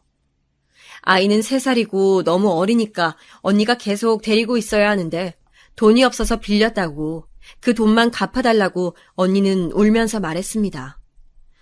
저는 사실 언니가 매번 돈을 갚아달라고 하면 한 번도 제대로 정신 차린 적이 없으니까 언니가 그리웠던 것과 별개로 갚아주면 안 된다고 생각했는데 엄마는 이번이 마지막이라고 돈을 또 갚아주셨어요. 그리고 본인의 첫째 딸이 너무 안쓰럽다고 집에서 같이 살자고 했고 저는 돌아온 언니와 조카와 같이 집에 살게 되었습니다. 그렇게 같이 살게 됐는데 저는 그래도 마트에 가서 일이라도 했지만 언니는 심지어 일도 안 했어요. 물론 아이가 있으니 어쩔 수 없다고 해도 사실 아이는 어린애집에 보내고 잠깐 식당에 가서 일할 수도 있는데 언니는 일해본 적이 없어서 무섭다고 일을 하지 않더라고요. 본인이 의지도 없고 능력도 없으면서 자꾸 조카 핑계를 대는 게 저는 어이가 없었습니다. 그러면서 저한테 자꾸 조카가 먹을 간식이 없다고 돈을 달라고 했고 저는 처음에는 당연히 좋은 마음으로 돈을 줬는데 자꾸 그 액수가 커지고 빈도가 잦으니까 어느 순간 화가 나더라고요. 지금도 월급을 받으면 그걸 다 엄마에게 주고 저는 딱 용돈만 받으며 살고 있어서 안 그래도 돈이 없는데 도대체 저한테 왜 저러는지 이해가 가지 않았습니다. 더 화가 나는 것은 제가 그래서 화를 내면 언니는 또 본인이 괜히 살아서 이렇다고 콱 죽어버리겠다고 저한테 협박하니까 마음껏 화를 내지도 못하고 결국 돈을 주는 자신이 싫었어요. 엄마가 지금이라도 늦지 않았으니 검정고시를 보거나 일을 시작하라 해도 듣지도 않고 매번 조카 핑계를 댔는데 심지어 그렇다고 조카를 잘 본 것도 아니었어요.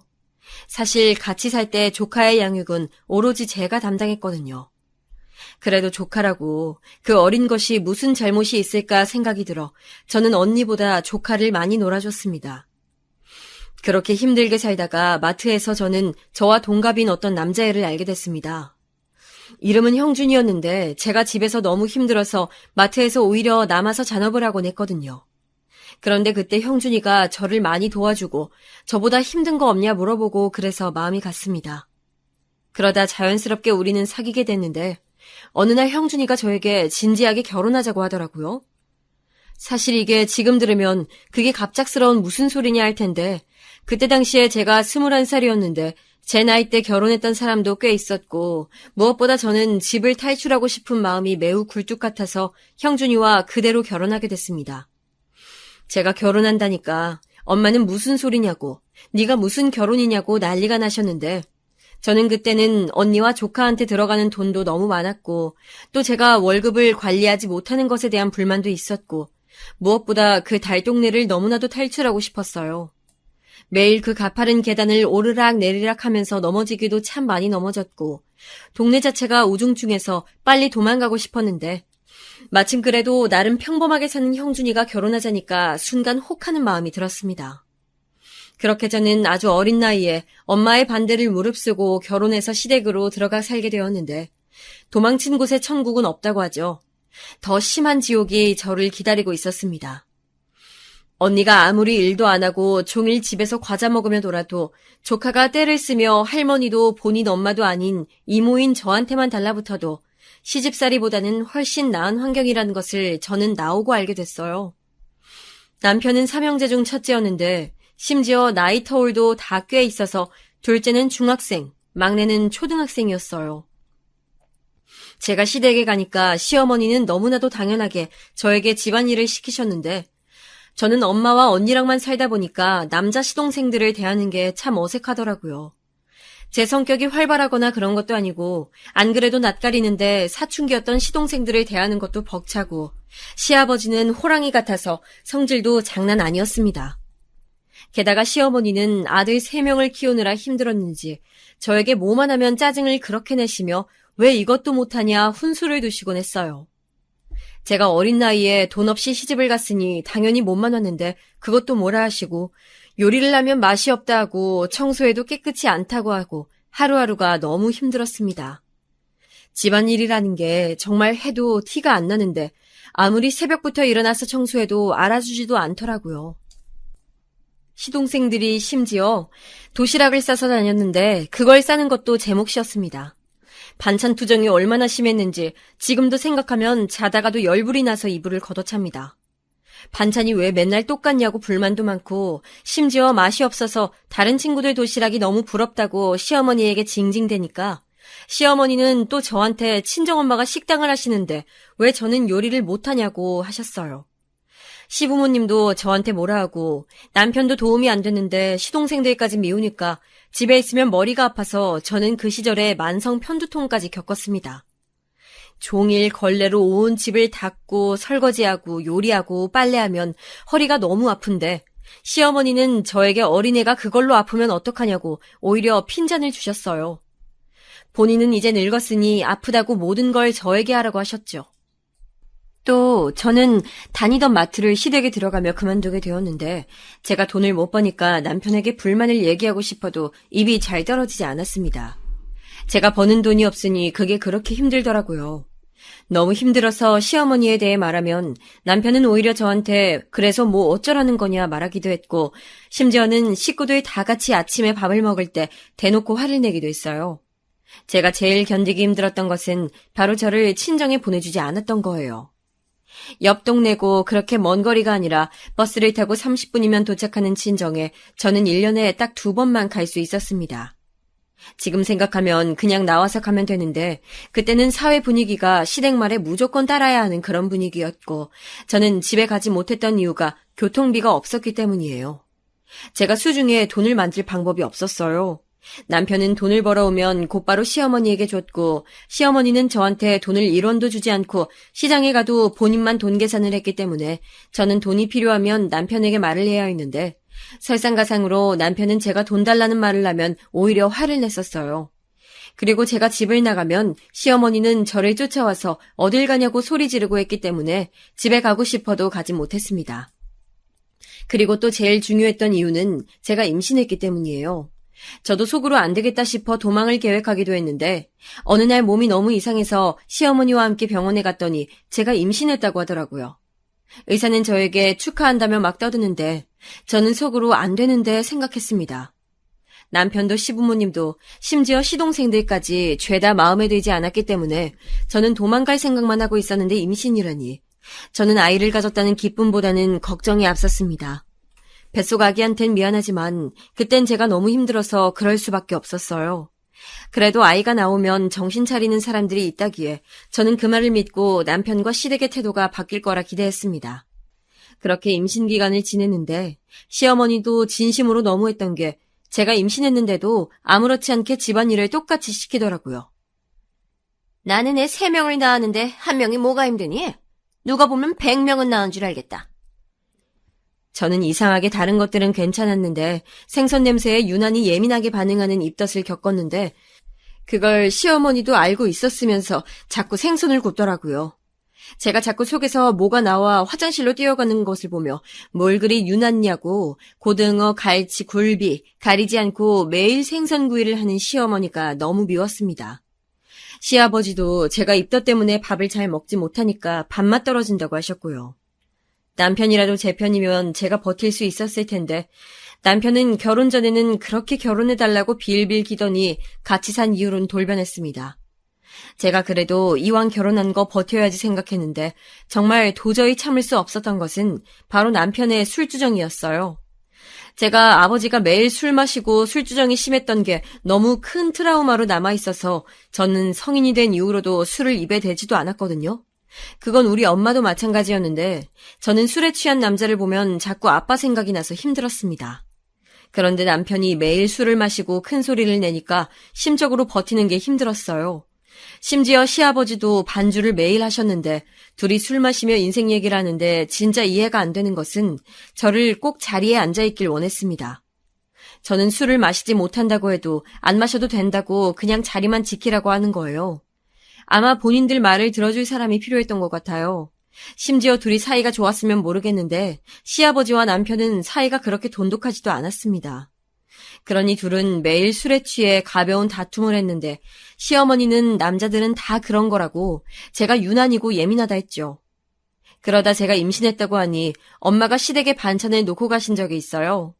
본인이 짐이 될까봐 들어오시진 않고 문 앞에 정말 두고 가셨는데 제가 입덧해도 엄마 반찬은 아무런 증상이 없어서 아껴 먹고 있었거든요.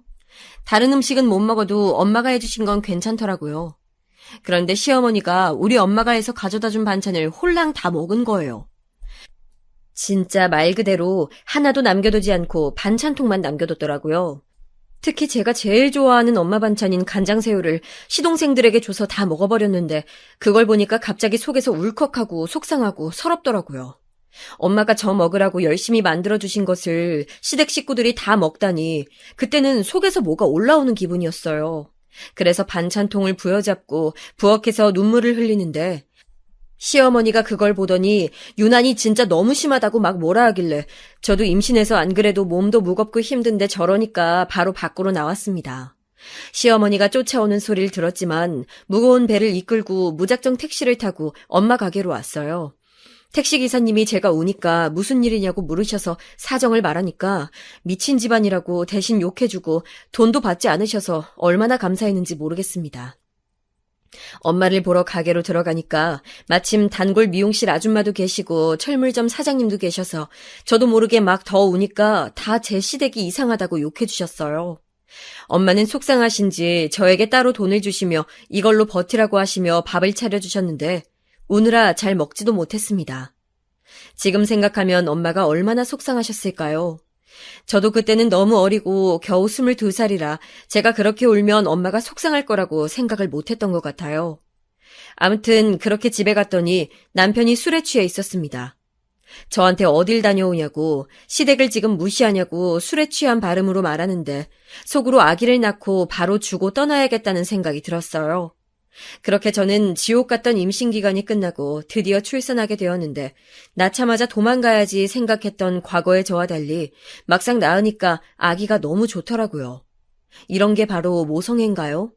그런데 제가 낳은 아기의 성별은 딸이었는데 시부모님이 제가 딸을 낳으니까 대놓고 싫어하셨습니다. 그런데 임신했을 때 유난 떨던 거 보니까 딱 봐도 여자애더라. 아이고. 남편은 딸이라고 싫어하진 않았고 오히려 아기가 생기니까 저에게 조금 잘해줬는데 사람 자체는 바뀌지 않더라고요. 어른들이 사람 바꿔 쓰는 거 아니라고 했던 게 무슨 말인지 알 것 같았습니다. 그래도 자기 자식이 세상에 나왔다고 남편은 아이한텐 또 잘하더라고요. 시어머니가 아기가 딸이라고 신생아한테 그만 울라고 해도 남편은 왜 자기 애한테 그러냐고 시어머니랑 싸우는데 속으로 그냥 둘 다 대단하다는 생각밖에 하지 않았습니다.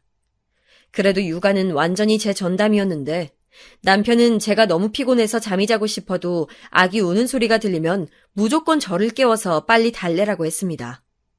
저는 안 그래도 시댁 식구들의 집안일을 하느라 허리가 너무 아픈데 혼자 독박으로 아기를 돌보니까 진짜 정신병이 올 것 같았어요. 산후조리는 하지도 않고 출산하고 약해진 몸으로 가족들 식사를 챙기니 너무 몸이 힘들어서 저도 모르게 새벽에 예전처럼 빨리 깨어나지 못하면 시어머니는 방에 들어와서 저를 깨우셨습니다. 와중에 남편은 마트를 그만두었는데 몸이 너무 힘들어서 그만뒀다고 하더라고요. 세상에 쉬운 일이 어딨어. 그래도 좀 버티지. 우리 몇 년 뒤에 분가하기로 했었잖아. 집에서 편하게 쉬면서 무슨 큰 소리야. 그럼 네가 나가서 돈 벌어. 그래? 그럼 네가 집에서 빨래하고 청소하고 요리해. 내가 나갈게. 오히려 그러면 나야 좋아. 저는 처음으로 그때 남편과 부부싸움을 하게 되었는데 방에서 작게 시작한 싸움은 결국 큰 소리로 번지게 됐습니다. 그전까진 저도 큰 소리 나는 것을 싫어해서 꾹 참았지만 저도 참을 만큼 참았다고 생각해서 크게 말하니까 남편은 갑자기 소리를 지르며 우리 아버지가 행동했던 것처럼 막 베개도 던지고 난리가 났어요.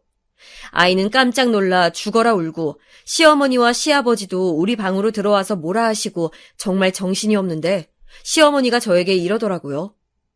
아니 어디서 남편한테 큰 소리야. 여기 시댁이야. 너 대체 왜 그러니? 남편이 무작정 직장을 그만둔 것이 우리 싸움의 원인이었는데 시어머니가 저한테 그러니까 저는 속이 갑갑하다는 게 무슨 뜻인지 알겠더라고요. 그렇다고 아이를 데리고 도망가자니 저는 당장 돈도 없고 그렇다고 제가 믿고 지낼 만한 곳도 없었고 친정에는 차마 가지 못하겠더라고요. 안 그래도 저번에 택시 타고 갔던 것 때문에 엄마는 늘 제 걱정을 하셔서 아이를 데리고 친정에 갈 수도 없었습니다. 심지어 제가 가게 되면 언니가 있었기 때문에 집안에 아이만 2명이었으니 엄마가 얼마나 부담이셨겠어요. 그래서 그냥 그 뒤로 정말 저금통 있잖아요. 거기서 조금씩 돈을 빼내 모으고 식구들이 깜빡하고 주머니에 넣어두었던 잔돈들도 모으고 저도 살 길을 찾았습니다. 남편은 술에 취하면 자기가 뭐라 하는지도 모르고 뻗어자곤 했는데 그때 바지와 셔츠를 뒤져 제 비상금을 마련했어요. 왜 이제껏 이런 생각을 하지 못했지 생각이 들었습니다. 그렇게 저는 오로지 혼자 딸 아이를 6살이 될 때까지 시댁에서 구박받으며 키웠습니다. 남편은 저한텐 최악의 남편이었지만 그래도 딸은 자기 자식이라고 나름 챙기곤 했었는데 그게 딸이라고 우리 딸을 구박하던 시어머니를 막아주니까 그건 참 고마웠어요. 물론 그렇다고 그걸 다 막을 수는 없으니 시어머니는 저와 딸의 입엔 과일도 들어가는 것이 아까운지 자기 아들들에게만 주더라고요. 처음에 신혼 때는 뭘 유치하게 먹는 것으로 저럴까 서러웠는데 시간이 지나니까 저도 적응됐는지 아무렇지도 않았습니다. 오히려 제가 이혼할 다짐을 다지는데 도움이 됐어요. 그렇게 6년을 참다가 어느 사건이 발생했는데 바로 남편 때문이었습니다. 남편이 시어머니가 저를 시집살이해도 저에게 잘해주었거나 혹은 제 편에 조금이라도 들면 저는 꾹 참았을 텐데 남편은 저를 잡은 물고기라고 여겼는지 시간이 지날수록 저에게 소홀해졌어요. 남편은 마트를 그만두고 일용직을 한 달에 며칠 정도만 나가면서 벌이를 했는데 신기했던 것은 시부모님은 그렇게 저한테는 뭐라 하면서 본인 아들이 저러고 한량처럼 돌아다녀도 뭐라 하지 않더라고요. 심지어 그런 남편이 너무 안쓰럽다고 해서 저는 잘못 들은 줄 알았습니다. 아무튼 남편은 그렇게 일용직을 전전하다 시장에 채소를 배달하는 냉동차를 몰게 됐습니다. 저는 남편이 집에 있는 게 더 싫어서 나가서 일한다고 하니까 너무 신났어요. 그런데 남편은 진짜 극단적이어서 그전까진 집에서 나가질 않아서 저를 힘들게 하더니 이젠 너무 집에 들어오지 않아서 저를 힘들게 했습니다. 일하러 간다기에 알겠다고 했더니 무슨 3일을 들어오지 않았어요. 시어머니는 제가 얼마나 구박하면 남편이 집에 안 오냐고 저를 탓하고 저는 남편에게 언제 올 거냐고 하고, 남편은 그러면 저에게 의부증이냐고 하고, 정말 엉망진창인 집안이었죠. 그러다 저는 시장에 가서 시어머니와 장을 보고 있었는데, 제 옆에 있던 딸이 자꾸 어딜 보고 아빠, 아빠 하는 거예요. 그래서 저는 딸이 가리키는 방향을 봤더니 웃기지도 않았습니다. 거기엔 남편과 아주 딱 봐도 어려 보이는 여자가 둘이 연인처럼 손잡고 걸어가고 있었어요. 마침 저는 시어머니와 같이 있었기 때문에 남편 앞으로 시어머니를 데리고 갔습니다.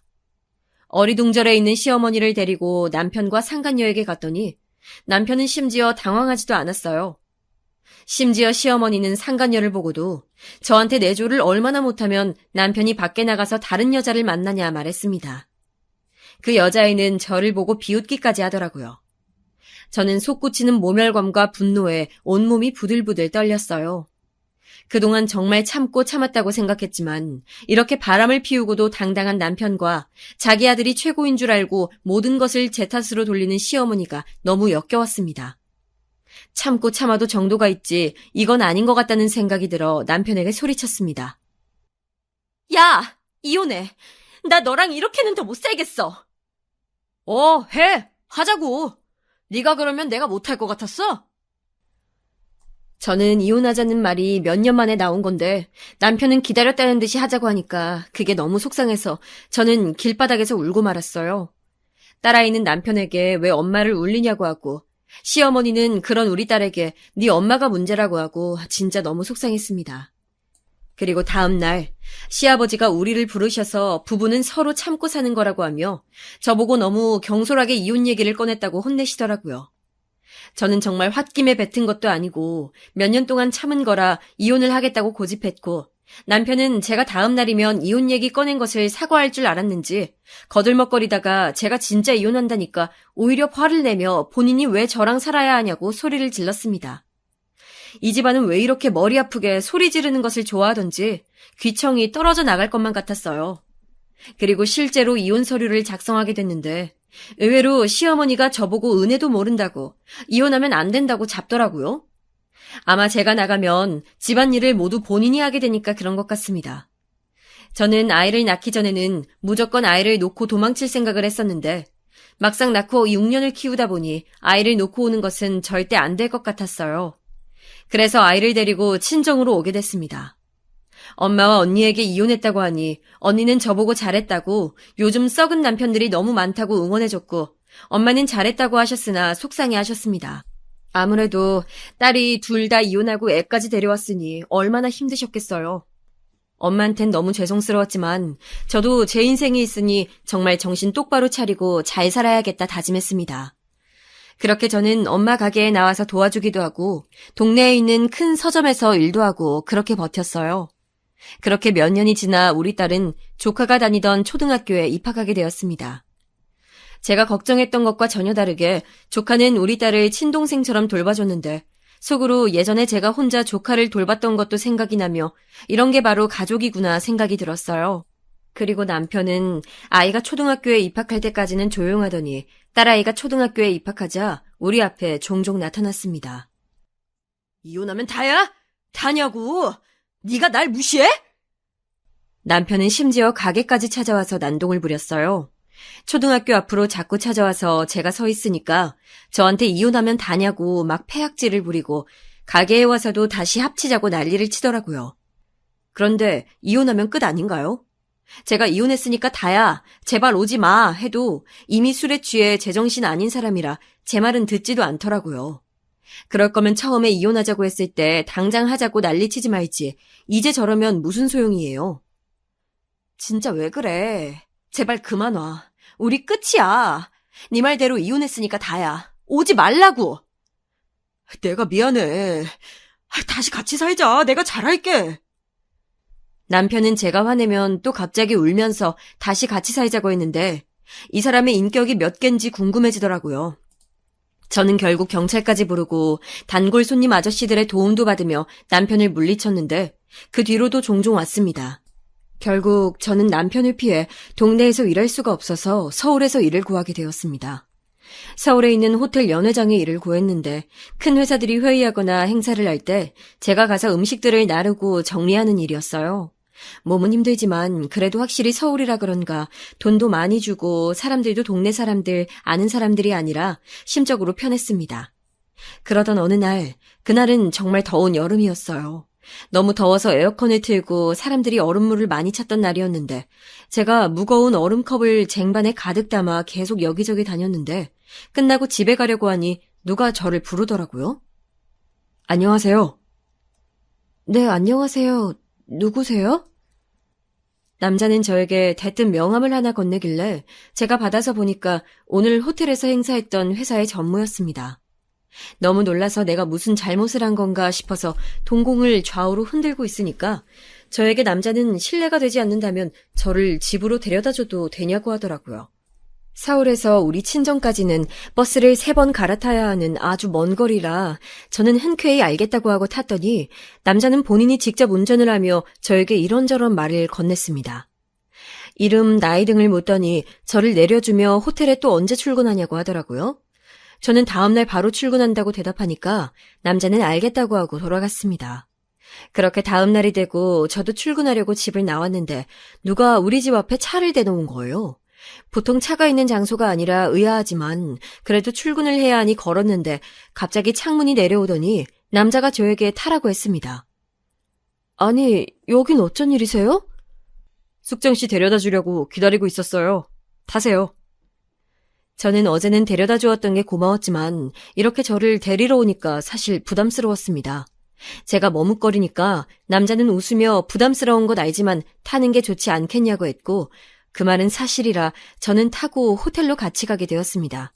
남자의 이름은 태준이었고 태준 씨는 그 뒤로도 저를 데려다주고 데리러 오고 맛있는 것도 사줬어요. 누가 봐도 이건 태준 씨가 저에게 관심 있어 하는 게 느껴졌고 저도 사실 싫지만은 않았습니다. 하지만 태준 씨와 진지하게 연애를 하기에는 저는 이혼녀고 아이도 있으니까 쉽지 않았어요. 태준 씨, 사실 저 이혼했어요. 아이도 있어요. 딸이고 초등학교에 다니고 있어요. 그게 중요한가요? 네? 저는 숙정 씨와 결혼하고 싶은 거지 초혼이라 좋았던 게 아닙니다. 제 예상과 달리 태준 씨는 적극적으로 저에게 구애했고 결국 저희는 결혼까지 이어졌습니다. 사실 결혼 준비하며 이게 맞나 싶었어요. 하지만 어렸을 때부터 가난했던 저는 강남에서 부유하게 사는 태준 씨를 거절하고 싶지 않았습니다. 그래도 현실적으로 저는 딸도 있고 또 태준 씨의 부모님 의견도 중요하니까 진지하게 얘기해봤더니 태준 씨는 사실 자수성가로 회사를 차리고 집안을 일으킨 사람이라 부모님이 태준 씨의 의견에는 크게 반박하지 못하던 상태였어요. 또 우리 딸에게도 백화점에서 비싼 옷과 장난감을 사주니 딸아이는 단번에 태준 씨가 아빠였으면 좋겠다고 하더라고요. 저는 딸을 보면서 제가 어렸을 때부터 아빠에 대한 기억이 안 좋았는데 우리 딸만큼은 저렇게 듬직하고 재정적으로 여유 있고 성실하고 다정한 아빠를 가질 수 있으면 얼마나 좋을까 생각하게 됐어요.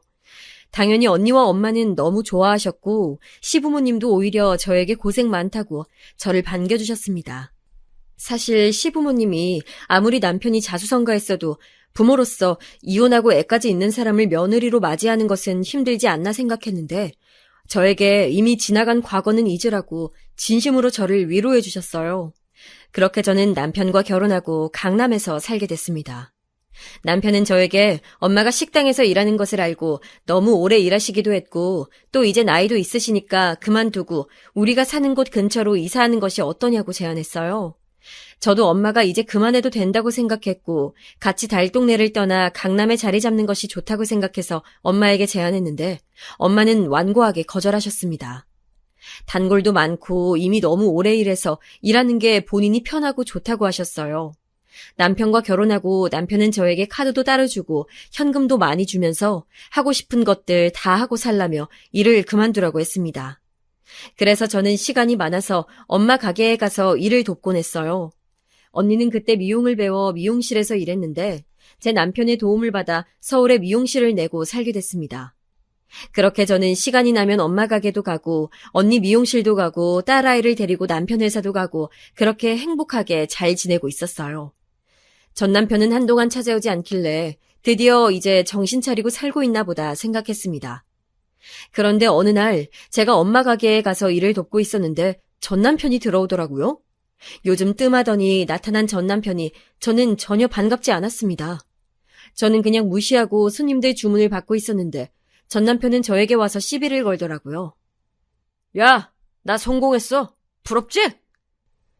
저는 전 남편이 저에게 시비를 걸어도 무시하고 주방에 계신 엄마와 소통하며 일을 계속 돕고 있었는데 전 남편이 갑자기 지갑에서 5만 원을 꺼내더니 저에게 던졌어요. 사람을 왜 무시해? 그러니까 네가 이러고 살지. 네 인생도 참 불쌍하다. 저는 내가 저런 사람과 결혼해서 아이까지 낳았었다는 게 내 인생의 오점이라고 생각했습니다. 저는 그때까지 무시하고 있었는데 다른 사람도 아니고 전 남편이 저한테 제 인생이 불쌍하다고 하니까 순간 욱하는 마음이 올라와서 따지려고 했어요. 그런데 바로 그 순간 지금 현 남편이 우리 가게에 들어왔습니다. 제가 아침에 엄마 가게에 간다고 했었던 것을 기억하고 저를 데리러 왔나 보더라고요. 특이했던 것은 저보다 전 남편이 반응이 훨씬 빨랐다는 거예요. 남편을 보자 전 남편은 저한테 시비 걸던 것도 금세 잊었는지 갑자기 사색이 되더니 현 남편에게 가서 조아렸습니다. 제가 놀랐던 이유는 다음에 나온 말 때문이었어요. 김 기사, 우리 장모님 식당엔 자네가 웬일이야? 예? 아니 사장님! 순간 현 남편의 말을 듣고 저는 정말 기절이라도 하는 줄 알았는데 저보다 전 남편이 더 얼굴에 핏기가 하나도 없었어요. 전 남편은 귀신이라도 본 것처럼 막 안절부절 못하며 저를 쳐다보지도 못했습니다. 장모님, 저 왔습니다. 여보, 집에 가자. 아무것도 모르고 저에게 다가온 현 남편에게 전 말했습니다. 여보, 제가 내 전 남편이야. 뭐? 저는 현 남편에게 전 남편과 시댁 식구들에게 당했던 것을 자주 말했었기 때문에 현 남편은 저에게 종종 도대체 그 못된 자식 어디 사냐고 물어봤었거든요. 물론 저는 과거는 잊으려고 최대한 말하지 않았는데 그때는 경우가 달랐습니다. 저한테 인생이 불쌍하다고 했던 전 남편에게 최고의 복수를 하기 위해 저는 현재 남편에게 다 말했고 전 남편은 급기야 저에게 무릎을 꿇고 빌기 시작했어요. 가게에 있던 단골 철물점 사장님은 보기 좋다고 웃으면서 지켜봤습니다. 단골들은 제가 얼마나 혹독하게 시집살이를 당했는지 잘 아니까 지금 남편에게 저도 말하지 않았던 얘기까지 줄줄이 해줬어요. 전 남편은 자기가 어려서 그랬다, 멍청해서 그랬다, 뭔 말도 안 되는 이유를 대며 빌었지만 현 남편은 들어주지 않았습니다. 그렇게 전 남편은 기사 자리에서 잘렸고 저는 통쾌해서 며칠간 잠도 제대로 자지 못했어요. 제가 이걸 언니한테 얘기하니까 언니는 깔깔 웃으며 너무 통쾌하다고 하더라고요. 그 뒤로는 보란듯이 남편과 더 잘 살고 있답니다. 시댁 식구들이 어찌나 저에게 잘해주시던지 특히 시아버지는 제가 아빠가 없으니까 본인이 제 아빠라고 하시며 너무 예뻐해주세요. 시어머니도 맛있는 것을 구하시면 무조건 저를 먼저 챙기시는데 전 시댁과 비교를 안 할 수가 없었습니다. 그리고 한 가지 더 좋은 소식은 제가 현재 남편과 아이를 낳았는데 이번엔 아들이었어요. 현 남편은 심지어 낳기 전에 우리 딸에게 먼저 의사를 물어봐야 한다며 세심하게 딸까지 챙겨줬습니다. 우리 딸은 지금 아빠가 너무 좋다고 전 아빠는 생각도 하기 싫다고 하며 동생을 빨리 만들어 오라고 할 정도였어요. 덕분에 우리는 축복 속에 아이를 가졌고 아들을 낳았는데 첫째 때 제가 입덧도 너무 심하게 하고 낳고 나서 제대로 산후조리도 못하고 힘들어했잖아요. 그래서 몸도 많이 상했었는데 이번에는 낳기 전에 시어머니가 저에게 무엇보다 임산부가 제일 중요하다고 아이보다 저를 더 챙기시며 태교 요가도 보내주시고 무슨 저는 태어나서 처음 들어본 음식을 저 먹으라고 가져오셨어요. 그리고 아이를 낳으니까 시아버지는 저를 최고급 산후조리원에 보내주셨습니다. 그리고 우리 친정엄마에게도 저를 낳아주셔서 감사하다고 선물을 그렇게 해주셔서 저는 지옥 갔던 시기가 끝나니까 이런 천국이 찾아오네 생각이 들며 너무 행복하게 잘 지내고 있답니다. 첫째도 둘째를 얼마나 예뻐하는지 저보다 더 아이를 챙기는 모습을 보며 뿌듯하고 남편도 저에게 지극정성으로 잘하니까 예전 시댁에서 고통받던 것만 생각하면 그때가 마치 전생처럼 느껴집니다. 엄마는 제가 아이를 낳고 식당을 그만두셨는데 남편의 제안으로 우리 옆으로 이사와서 저와 가깝게 지내고 있어요. 우리 시어머니가 진짜 좋으신 분인데 그래서 두 분이 되게 잘 지내고 계십니다. 저번 달에는 둘이 제주도로 여행까지 다녀오실 정도로 제가 질투할 만큼 잘 지내고 가족끼리 다 모여서 지내는 시간이 얼마나 소중하게 느껴지는지 모르겠어요. 전 남편은 사실 그 뒤로 어떻게 지내는지도 모르겠고 궁금하지도 않습니다. 죽었는지 살았는지 엄마까지 가게를 접으셨으니 우리 가족 앞에 나타날 일이 없어요. 제가 가장 젊고 예뻤을 때 그런 고통을 당하고 살았지만 저는 지금 너무 행복하게 살고 있답니다. 여기까지가 제 사연이에요. 들어주셔서 정말 감사합니다. 혹시 지금 힘드신 분들도 계실 텐데 제 사연 들으시며 나중에 분명 괜찮아질 날이 오니까 그걸 기다리시며 견디셨으면 좋겠어요. 감사합니다.